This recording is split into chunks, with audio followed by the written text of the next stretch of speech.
मैं पहुंची हूं इस वक्त डालमिया के इलाके में। यहाँ पर एमवी अल्वेडो पर सवार 4th इंजीनियर जुल्फ़िकार अली के अहले खाना रिहाइश पजीर हैं। इनकी फैमिली से जानेंगे कि इनके क्या मसाइल हैं। इनके घर चलते हैं। अस्सलाम वालेकुम। आपका नाम क्या है? वकास अली। वकास, आप जुल्फ़िकार अली साहब के बेटे हैं? जी, बड़े बेटे।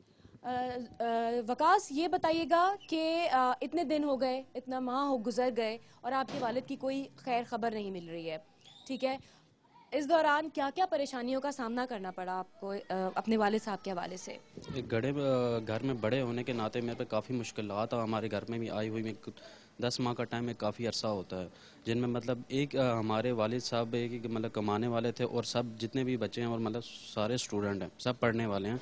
घर के मुश्किलात हैं कि जो रेंट पे हमारा घर है हमें किराया देना पड़ता है, जो महीने के खर्चात हैं वो आजकल मतलब बढ़ते, दिन ब दिन महंगाई बढ़ती जा रही है, तो उसके हिसाब से हमारे खर्चात ही बढ़ते जा रहे हैं। फ़ीसें जाती हैं, मतलब हर माह की फ़ीस है, मतलब जितने भी चारों बहन भाई हैं उनके फ़ीसें जाती हैं, जिसकी वजह से हमारी मुश्किलात काफ़ी बढ़ गई।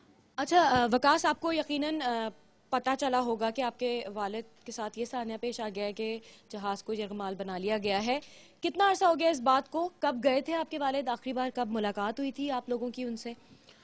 1 नवंबर को लास्ट मुलाकात हुई थी हमारी, जब वो यहाँ पर कराची पोर्ट पर आए थे। तो घर पर आए, काफ़ी टाइम उन्होंने हमारे साथ गुजारने के बाद फिर वो दोबारा शिप पे चले गए। सुबह के टाइम मतलब फजर के टाइम यहाँ से रवानगी हुई उनकी, और लास्ट टाइम उनकी फिर मेरी उनसे दुबई में जब वो जबल अली पोर्ट पे थे वहाँ से उनसे मुलाकात हुई।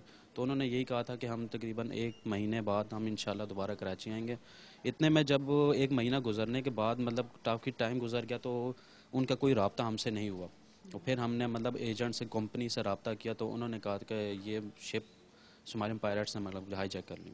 अच्छा, इस बात को भी जो है वो अब काफ़ी महीने गुजर चुके हैं, 10 माह का करीबन अरसा हो चुका है।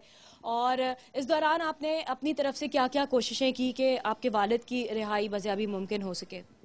हमने इस 10 महीने के जैसे टाइम है, इसमें मतलब हम काफ़ी मतलब हुकूमती नुमाइंदों के पास भी गए, हम अहमद चनाई साहब के पास भी गए, और इंसार बनी साहब के पास, पोर्ट एंड शिपिंग जो एक इदारा है उनके हम चेयरमैन से भी जाके मिले। उनको भी हमने अपने इस केस के बारे में अपना बताया कि ये एमवी अल्वेडो जिस पे 7 पाकिस्तानी सवार हैं वो मतलब हाईजैक हो चुका है सोमालिया में।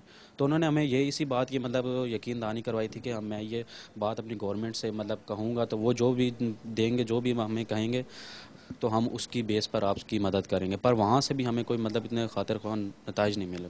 ठीक है। वकास से हमने बात की। जुल्फ़िकार अली 4th इंजीनियर हैं एमवी अल्वेडो पे, और वो उन 7 पाकिस्तानियों में शामिल हैं जो उस जहाज़ पर यरगमाल बना लिए गए हैं। उसके अलावा मज़ीद भी मुसाफिर दूसरे ममालिक से जो हैं वो उस जहाज़ पर सवार हैं। वकास से हमने बात की। इनका कहना था कि काफ़ी परेशानियों का इनको सामना करना पड़ा है, पढ़ाई डिस्टर्ब हो रही है, घर के अखराजात डिस्टर्ब हो रहे हैं, और जहनी तौर पर जो है वो तमाम अहले खाना इंतहाई डिस्टर्ब है, बहुत परेशान है। हम चाहेंगे कि हम जुल्फ़िकार अली की वाइफ से भी बात करें, वकास की वालदा से, और इनके दीगर बहन भाइयों से भी बात करने की कोशिश करेंगे। अस्सलाम वालेकुम आंटी। अरे आंटी, रोए नहीं है, सब्र करें, अल्लाह ताला पे भरोसा रखें, बिल्कुल रोने की कोई बात नहीं है। तमाम लोग देखें, आज हम इसीलिए आए हैं कि लोग आपको देखेंगे, ऐवानों तक आपकी आवाज़ पहुंचेगी, और जिस तरह से एमवी सुइस का मसला हल कराया गया था, वहाँ पे लोग जो है वो सही सलामत अपने अपने वतनों को लौटे। पाकिस्तान ने इस सिलसिले में सबसे ज़्यादा कोशिश की थी। तो ये आवाज़ जब आपकी जाएगी, आपका दुख लोगों तक पहुँचेगा, तो वो यकीनन उसी तरह की कोशिशें और उसी तरह का जज्बा पैदा होगा, और यकीनन आपके हस्बैंड जो है वो और तमाम लोग जो उस जहाज पर सवार है वो सही सलामत वापस आएंगे। आप रोए नहीं, सब्र से काम लें। दी क्या कहना चाहेंगी? यकीनन 10 माह इंतहाई जो है वो सब्र से और बहुत परेशानी के आलम में बहुत गुजारे होंगे आपने। परेशानी हुई है हमें। एक बच्चों के घर से हैं, वो स्कूल पढ़ते हैं, किराए पे मकान है, 10 माह हो गए हैं, उनसे रब्ता भी नहीं है हमारा।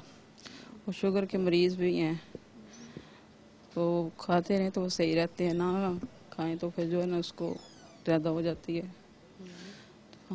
तो 4 बच्चे पढ़ते हैं, आप 10 माह गुजरेंगे, इतनी महंगाई भी है, और घर के खर्चे का हिसाब लगा रहे हैं। इनकी यूनिवर्सिटी में ये पढ़ते हैं, 2 बच्चे मेरे, 2 बैरियर में पढ़ते हैं।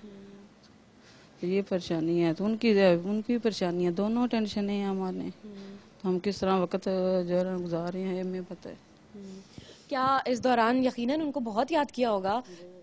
त्यौहार गुजरे होंगे, घर में कोई तकरीब हुई होगी, बच्चों की सालगिरह, खुशियाँ, हज़ार चीज़ें होती हैं घर में। और इस दौरान ये नहीं किया कि ये MV स्विस का मामला चल रहा था तो आपका मामला क्यों नहीं उठाया जा रहा है? हमने बोला था तो उन्होंने कुछ किया ही नहीं, तो कुछ भी नहीं किया। तो जब ईद आई है, हमारी ईद भी ऐसी गुजरी है। इनकी सालगिरह आती है, मेरी बेटी की सालगिरह आई थी अप्रैल में, उस दिन फ़ोन आया था उनका, मगर बेटी से बात नहीं हो सकी, सिर्फ बेटे के साथ ही हुई है उनकी बात। हमारे साथ तो 10 माह हो गया नहीं बात हुई, हम तो उनकी बात सुनने को तरस गए। आंटी, क्या अपील करना चाहेंगी आप? जुल्फ़िकार अली साहब सिर्फ अकेले नहीं हैं, मज़ीद जो है वो और उनके अलावा 6 पाकिस्तानी भी हैं, जबकि श्रीलंकन और बांग्लादेशी भी सवार हैं। 23 जो है मुसाफिर उस पर सवार हैं, उस जहाज़ पर। आप क्या अपील करना चाहेंगी कि आपके शोहर भी, जुल्फ़िकार अली साहब भी और उन समेत तमाम मुसाफिर जो है वो सही सलामत जो है वो अपने अपने घरों को इंशाल्लाह पहुँच जाएँ? इस हवाले से जो है वो किससे अपील करना चाहेंगी आप? मैं सदर पाकिस्तान से, वज़ीर आज़म से, गवर्नर सिंध से ये अपील करती हूँ कि हमारी सब की राय के लिए मदद करें।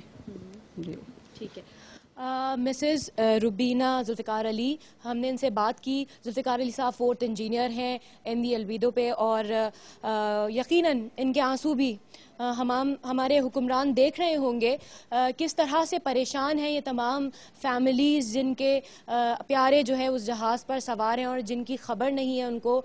10 माह गुजर गए हैं और आवाज़ तक सुनने के लिए तरस रहे हैं। घर में खुशी के मौके आए हैं, ईद गुजरी है, लेकिन इन्होंने ईद किस तरह गुजारी है ये लोग यही जानते हैं कि अपने प्यारे के बगैर ईद किस तरह से गुजारी है। मज़ीद जो है वो बात का सिलसिला जारी रखेंगे, लेकिन इस ब्रेक के बाद।